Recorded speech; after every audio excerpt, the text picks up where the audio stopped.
అమ్మా ఏదో చేస్తానని చెప్పి నువ్వే తినేస్తున్నావేంటి? ఇది నేను తింటున్న దుంపే, ఇదిగో నీ కోసం ఉంచాను కదా, నీ కోసం ఏం చేయాలని అడిగాను కదా వాళ్ళని. అడిగావు కానీ అందులో స్వీట్ ఉండకూడదు, నూనె ఉండకూడదు, అంటే హెల్తీగా ఉండాలి, నో ఫ్యాట్. మరి డైటింగ్ చేసేదానికి నీకు ఎందుకే ఇవ్వండినా పెద్ద అంటే ఉత్తుగా ఎన్నెన్ తింటామమ్మా.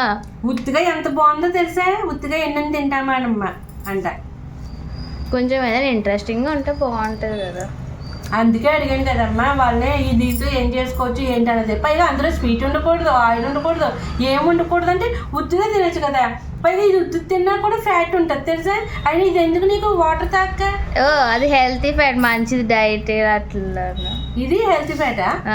తినచ్చు అంటున్నావా? తినచ్చు, డైటింగ్ తినచ్చు అంటున్నావు. మరి బంగాళదుంప ఇవి తింటే కొలెస్ట్రాల్ అంటారు కదా.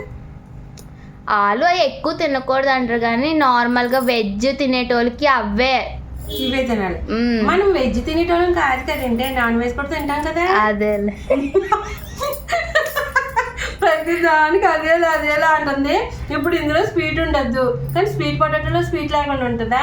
స్వీట్ లేకుండా ఎక్స్ట్రాగా షుగర్ ఏం యాడ్ చేయాలి, ఆయిల్ ఫ్రై చేయకుండా, అలాంటి స్నాక్ కాకుండా వెరైటీగా తినాలంట.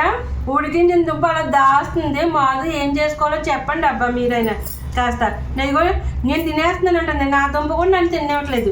దానికోసం ఒకటి దాసాను, మీరు ఏం చెప్తారో చూద్దాం. ఆయిల్ అలాంటివి ఏమి లేకుండా. నేనైతే ఉత్తు తినమంటున్నాను, ఉత్తు తిన్న ఫ్యాట్ అనే చెప్తున్నాను. మరి కాదు మంచి ఫ్యాట్ అమ్మ తినచ్చు అని అంది మాధు. కమెంట్ చేయండి, డైటింగ్లో ఇది ఉపయోగపడుతుందంటే చిలకడ దుంపలు ఉడకబెట్టి పెట్టేద్దాం దానికి.